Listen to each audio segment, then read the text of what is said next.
Achievers knowledge hub. आज आपकी एक नई क्लास होने जा रही है। कुछ बच्चों के व्हाट्सएप मैसेज मिले हैं जिनका कहना है कि मैम हमें समाज पहले पढ़ा दीजिए, समाज से कुछ समस्याएं हो रही हैं। तो मैं ये चाहती हूँ कि समाज की क्लास पढ़ाने से पहले आप लोग कारक की क्लास पढ़ लीजिए। कारक क्या होते हैं, कारक चिन्ह क्या होते हैं, ताकि आपको तत्पुरुष समाज को पढ़ने में कोई भी कठिनाई महसूस ना हो। तो आज की क्लास आपकी कारक चिन्ह की होगी, जिसकी वजह से आप किसी शब्द की गहराई को समझ सकेंगे और वाक्य में कौन सा भाग किस कार्य के लिए प्रयोग होता है वो भी समझ सकेंगे। तो चलिए आइए पढ़ते हैं हम लोग आज कारक।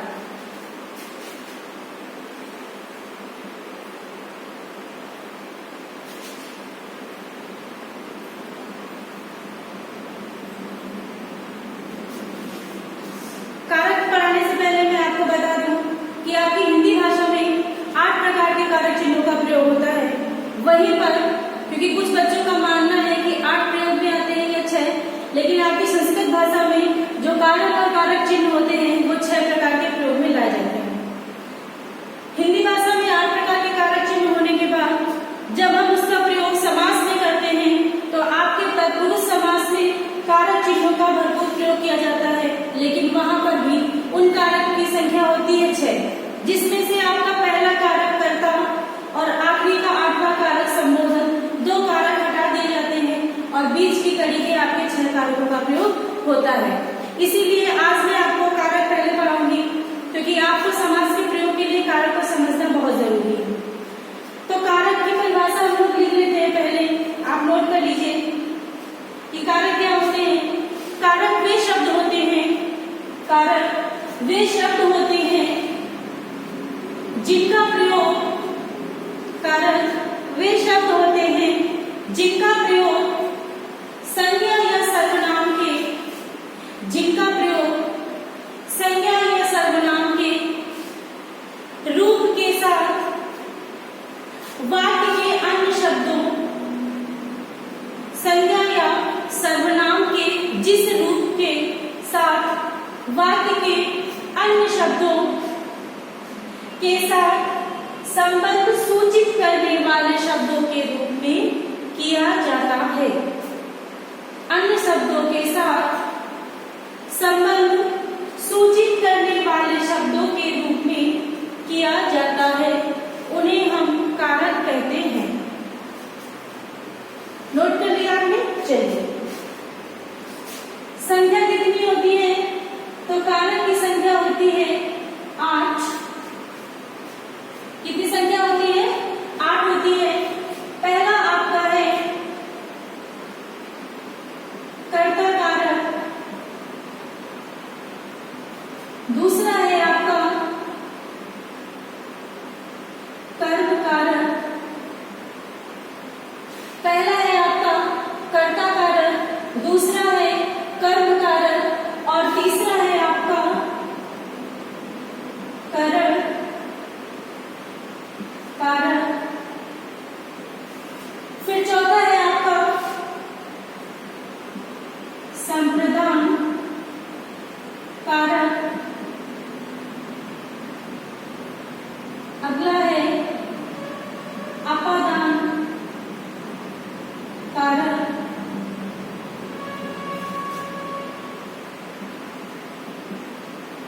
कर्ता कारक, कर्म कारक, करण कारक, संप्रदान कारक, अपादान कारक। फिर है आपका संबंध कारक और अगला है अधिकरण कारक और लास्ट है आपका संबोधन।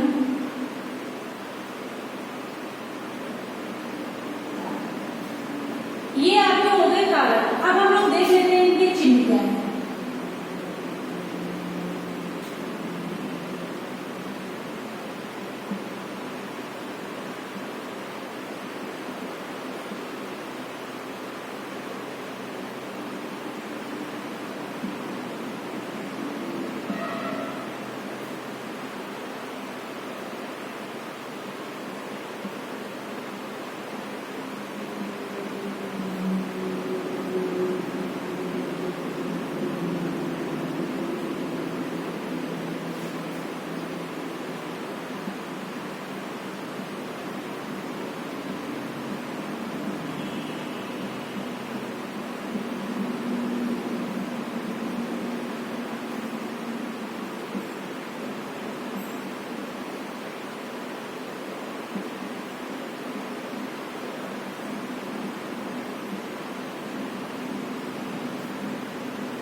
अधिकरण में पर संबोधन ए अरे ओ आ आदि।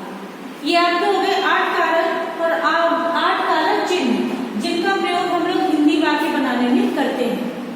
अब पहला जो आपका कर्ता कारक है, इसका प्रयोग क्या होता है वाक्य में? कर्ता कारक का प्रयोग क्रिया अथवा कार्य को करने वाला होता है। क्या होता है ये? क्रिया मतलब कि जो कार्य होता है वाक्य में उसको करने वाला क्या कहलाता है? कर्ता कहलाता है। जो वाक्य में कार्य करता है उसको हम लोग कर्ता कहते हैं। फिर कर्म क्या होता है? क्रिया का प्रभाव जिस पर पड़ता है वह कर्म कारक होता है। करण कारक की बात करें तो कार्य अथवा क्रिया का जो साधन होता है उसको हम लोग कहते हैं करण। साधन के रूप में जो प्रयोग होता है इसको हम लोग कहते हैं करण। और अगला आता है आपका संप्रदान को के लिए। तो संप्रदान का अर्थ होता है किसी के लिए सहयोग करना, मतलब किसी को कुछ देना या लेना। वहीं पर अपादान की बात करें तो वाक्य में से शब्द का ऐसा प्रयोग होगा जो आपको पृथकता का बोध कराएगा, मतलब किसी चीज को अलग होने का बोध कराएगा। उसको बोलेंगे हम लोग अपादान कारक। संबंध वाक्य में जब किसी का संबंध एक दूसरे से प्रकट होता है तो उसे हम कहते हैं संबंध कारक। संबंध या तो संबंधित करने वाले शब्द होंगे या फिर संयोजक शब्द होंगे, इसको हम बोलेंगे संबंध कारक। अधिकरण कारक की बात करें तो ये 2 प्रकार का होता है, एक आंतरिक और एक बाह्य। आंतरिक अधिकरण में हम में का प्रयोग करते हैं और बाह्य अधिकरण में हम पर का प्रयोग करते हैं।